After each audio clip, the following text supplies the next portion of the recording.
Hello everyone, good evening. I'm Purnima from Fertility Dost. And today we have Dr. Manjunath with us.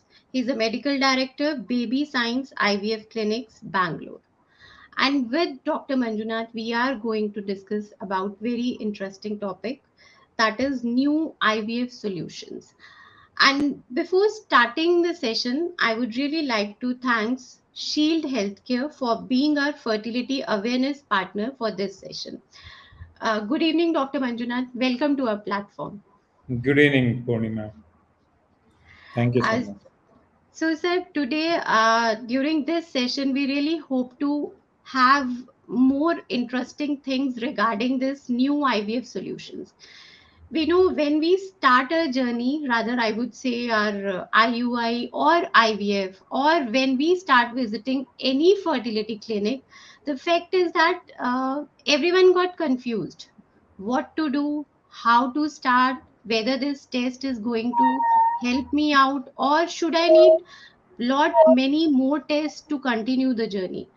Very common thing that we are seeing nowadays, like when we are getting calls from our members, that is what is the difference between laparoscopy or hysteroscopy, why doctor is suggesting me laparoscopy, why the doctor is not suggesting me hysteroscopy.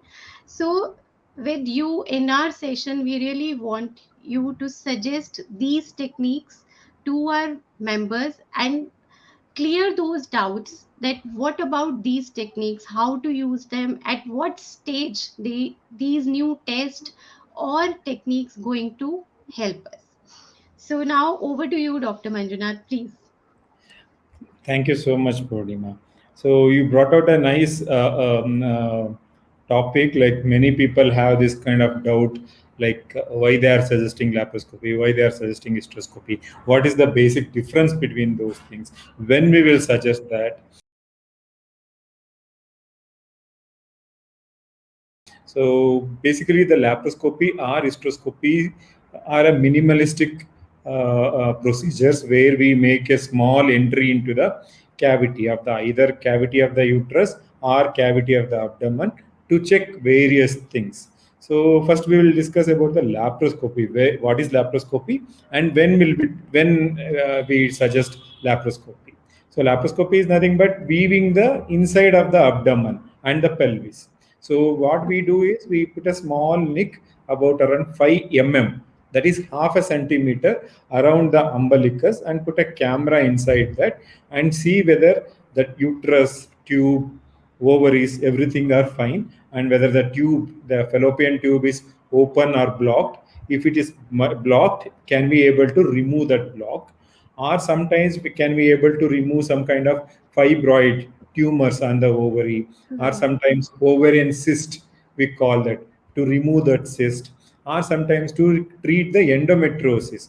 Endometriosis is a painful conditions, like where the endometriotic tissues will start developing inside the pelvis, which are supposed to develop inside the uterus. It will start developing inside the pelvis. So treat these conditions, we generally do laparoscopy. Or sometimes if there is any hydrosalpinx means the tubes are spoiled and there is a bad water filled within the tube. So to remove that or the block that hydrosalpinx, we do laparoscopy. Or sometimes we do a PCOD drilling in case of hormone imbalance. Very rare case, if they are not responding for tablets or injections, we last resort take it as a laparoscopic drilling. So in that we do a puncture on the ovaries. So we put around 3 to 4 punctures so that hormone levels come to a normal balance. You know that PCOD is an hormonal imbalance. We'll try to bring it to a normal balance. So for that purpose also this laparoscopy is done. So Okay. this is about laparoscopy, and laparoscopy is a daycare procedure where you need to get admit only for 5 to 6 hours, and after that you can get discharged, and very next day you can do your routine activities. No need of taking prolonged rest. The hysteroscopy, when it comes to the hysteroscopy is putting a small camera inside the uterus through the vagina. Hmm. So hysteroscopy is like putting a small camera inside the uterus. through the vagina. So it's like we are not making any cut on the skin or anything like that. Through how we do the transvaginal scan, internal scan, like that, a small camera will go inside the uterus and see if there any pathology, if there any abnormality inside the uterus. So when we do that, if there is any polyp, or if there is any septum, or if there is any small fibroid inside the uterus, we'll try to remove that. Or sometimes we collect a small chunk of endometrial tissue and send it for testing biopsy. So those Right. kind of things we can do with the hysteroscopy. Generally, routine hysteroscopy is not recommended. In case if they have failed 1 or 2 cycles of IVF, then we recommend for a hysteroscopy. But if you see in the scan, if there are any polyp or a septum uterus or some kind of fibroids, those conditions, even before first IVF, we do a hysteroscopy and clear that, make sure that the uterus lining, inside the uterus, everything is fine, and then we do the IVF. So these are all the situation where we advise the hysteroscopy procedures. Right. So, sir, Abhi, just you mentioned about this septum uterus. Yeah. So, could you please explain this term? Septum uterus means you know that uterus is a single cavity. Right. So, but due to some reason, while development means when they are taking, means when they have taken birth, during that time only, that single uterus will be divided into two halves, means two Okay. cavities. Instead of single cavity, it will be two cavities. Two, it will be Okay. a division. So it will like think that there is a wall between the two rooms, like that. So Okay. Right. we need to remove that wall and make it as a single cavity inside the Okay. uterus. So that's called Okay. a septum. So when we do the hysteroscopy, we will cut that wall and make the two cavities into single cavity. So if you make that, the chances of conceptions are better and the abortions rates will come down drastically. So if it is septum, we need to correct that before we try for a pregnancy. Okay. It's like And sir, developmental. okay. One more term that we are hearing these days are T-shaped uterus. Yes.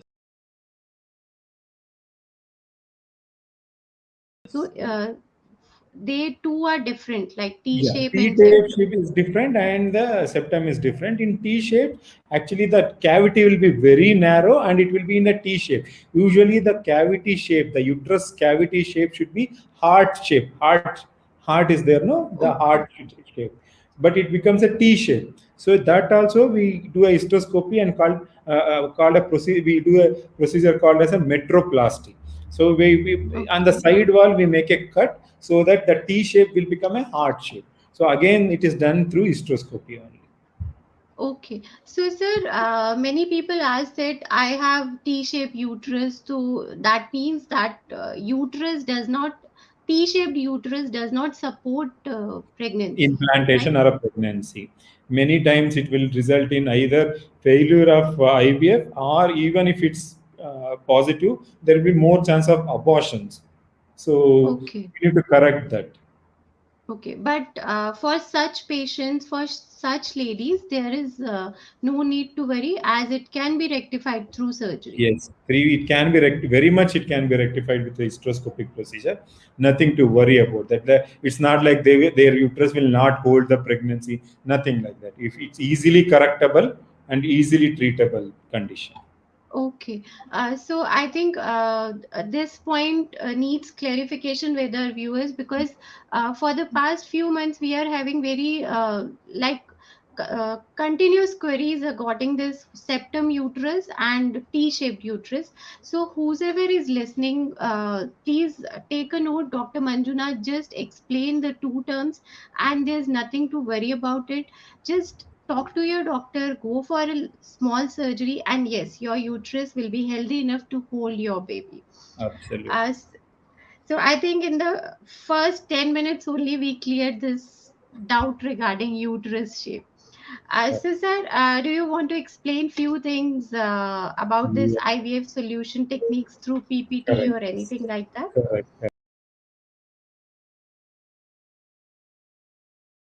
See, there are so many recent advances which have come, so which is really helping the couples to achieve their dreams.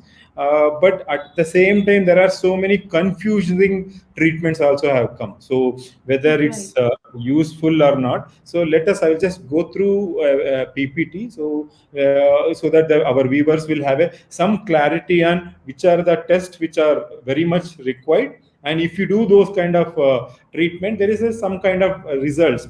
But there are so many other methods which have just come for a fancy kind of thing, or it can Right. it has a doubtful values. So if you people keep doing those kind of things, they may not have a good result, but still they will be spending a lot of money on those things. So let us discuss those kind of things. I will just want to Thanks. share my PPT. If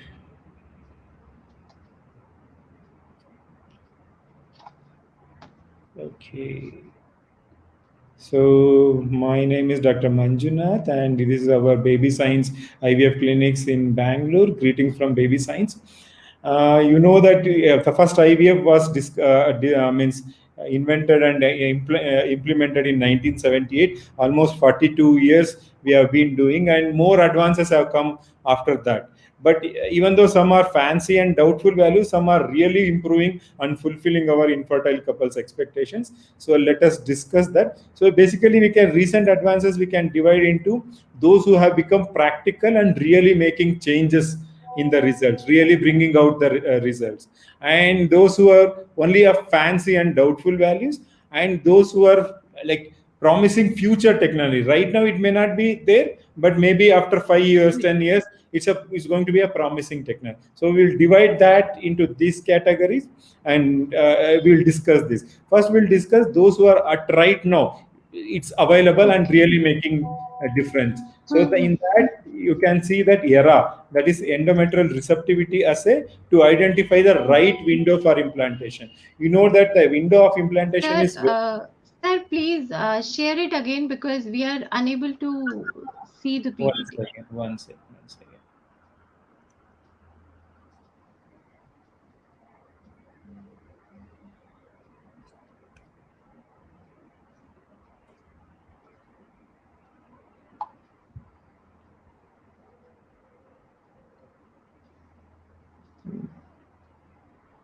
Uh, I think we.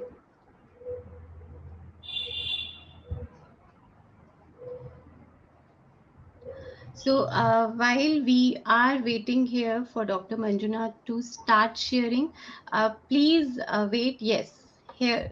You Yes, are sir. can We able to can see see. that? Yes. Yeah. So Hmm. again, it's our recent. Let us discuss about the recent advances in fertility. This is our Baby Science IVF centers, and greeting from our Baby Science IVF.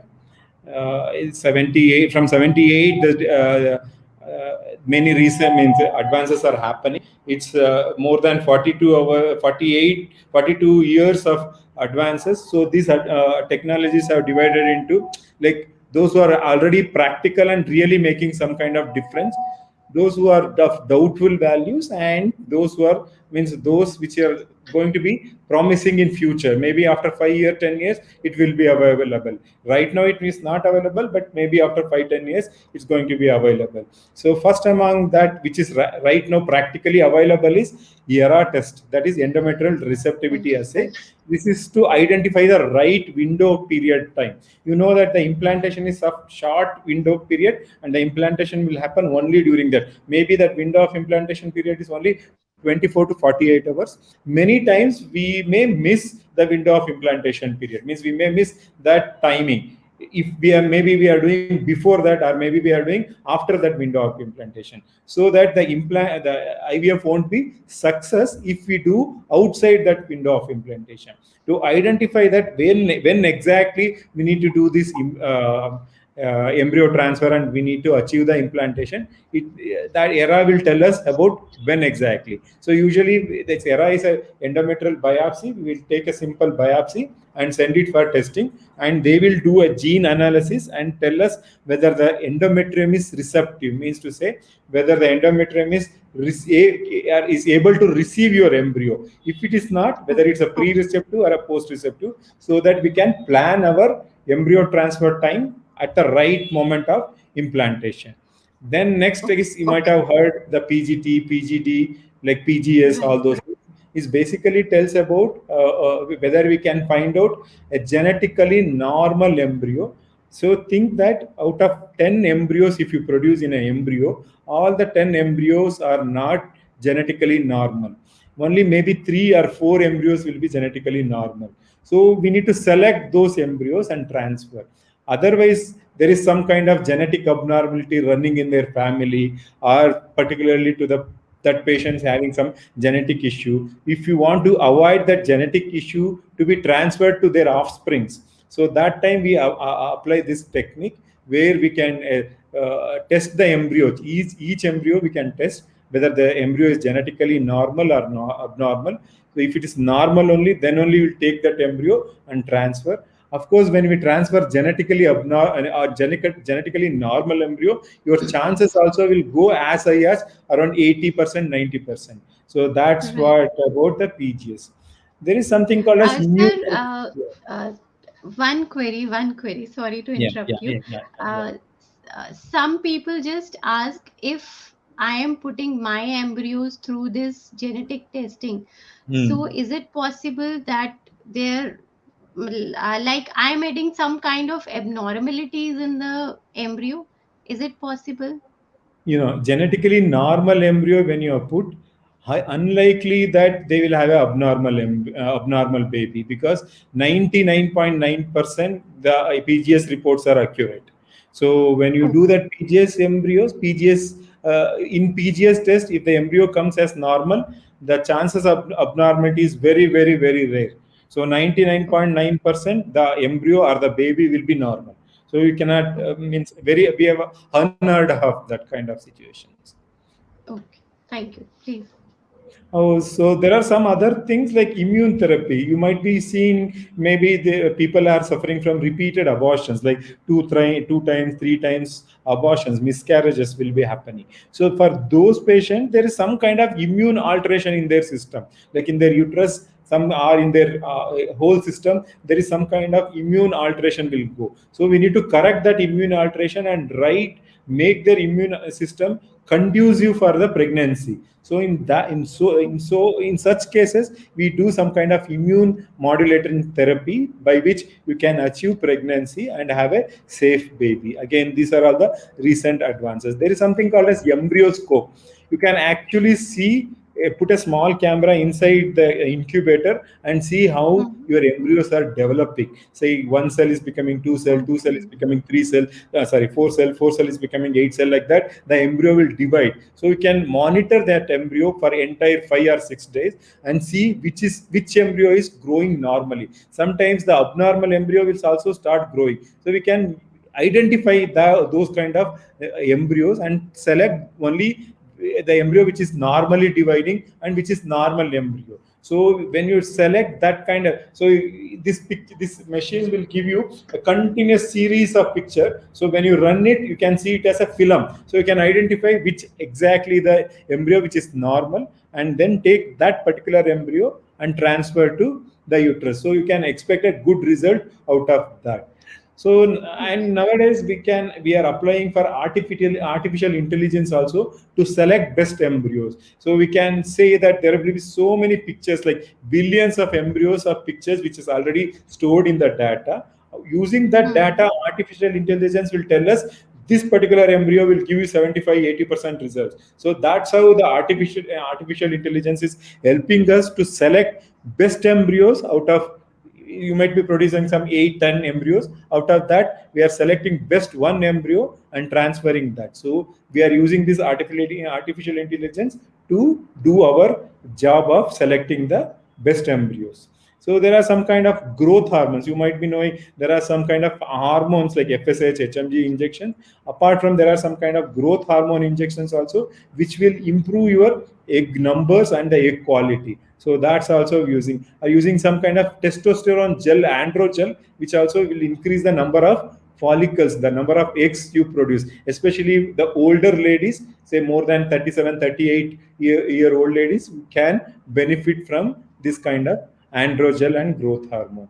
So there is again one more advantage. Means the recent technology is egg freezing. So if, many people are career oriented. They don't want to have a baby right now. They want to have after 36, 37, but they are still working for another 5, 6 years. So that those ladies who can freeze their eggs much in advance, so that like the egg freezing is done at around minus 196 degrees. So after 5, 6 years, when they come and when they are ready for conceiving, they can use those stored eggs. That's called as egg freezing. And egg freezing is done for so many other reasons, like also like for cancer patient, before they go for a radiation or a chemotherapy, we store the eggs. Once they finish their cancer treatment, they can come and have the baby. So this is how the tank, the liquid nitrogen tanks, so we store those eggs inside, deep inside that, at around minus 196, 197 degrees centigrades.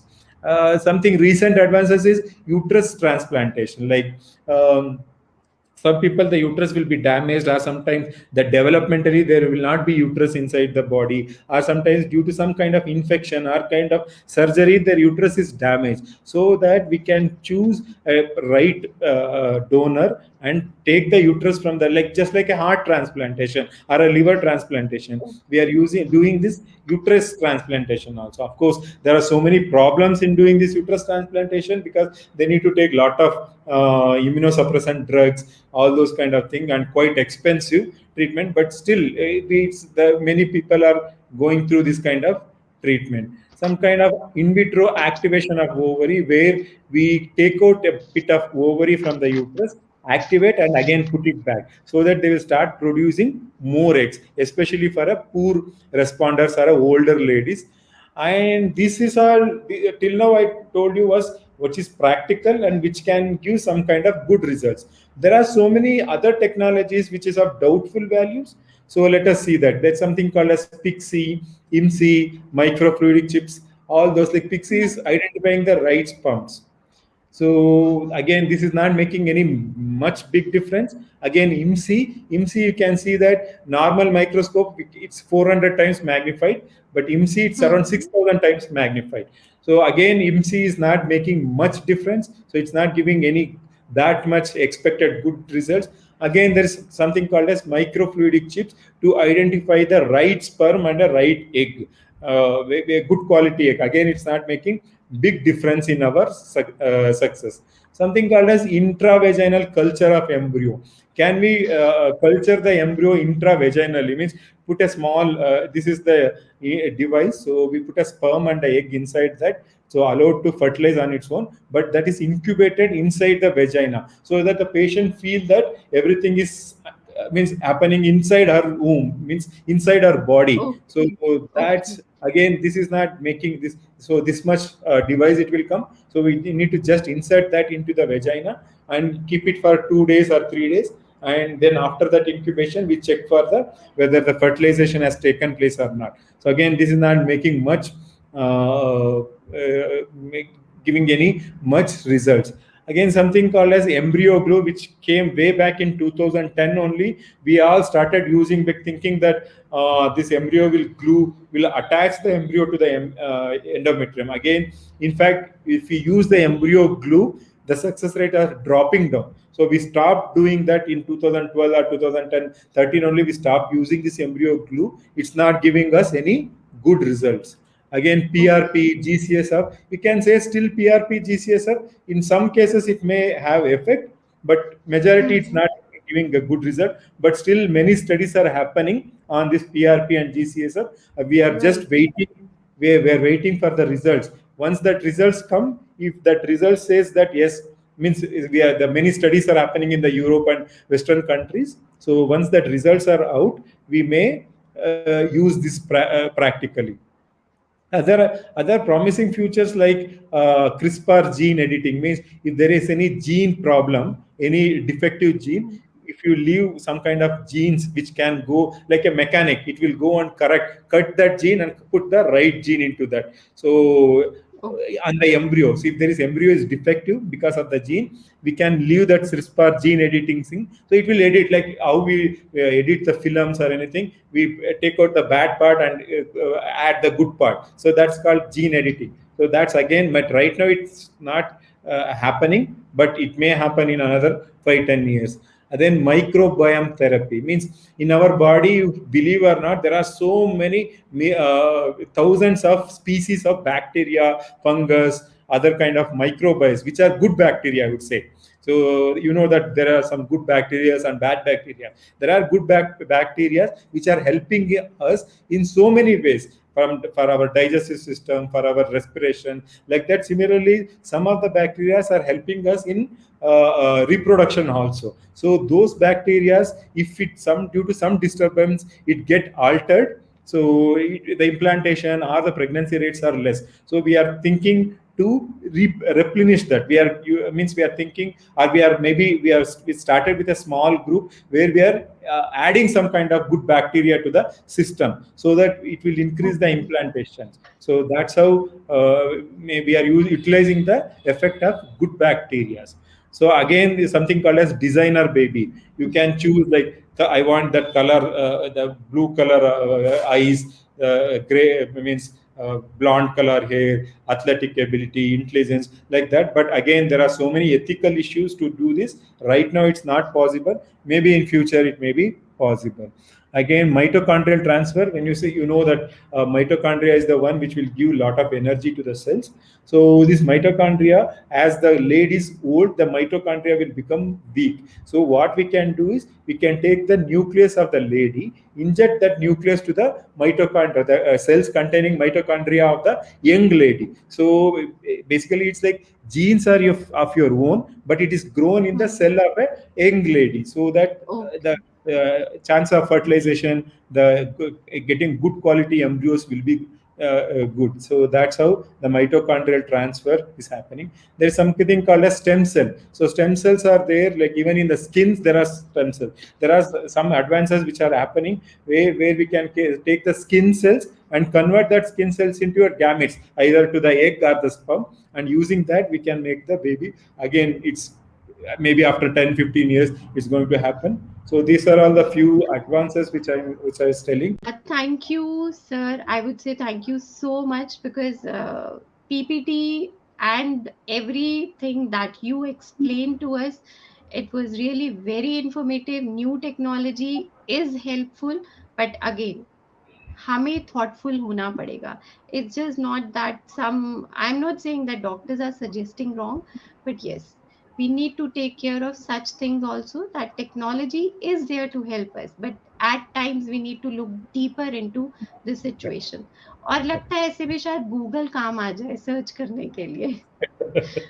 Thank you so much, Purnima, and thank you for Fertility Dost for arranging, and thank you, Shield. And it was like very interactive discussion. Thank you so much personally to Purnima. Thank you so much. Thank you, sir. Thank you so much. Thank you. Bye-bye. Bye.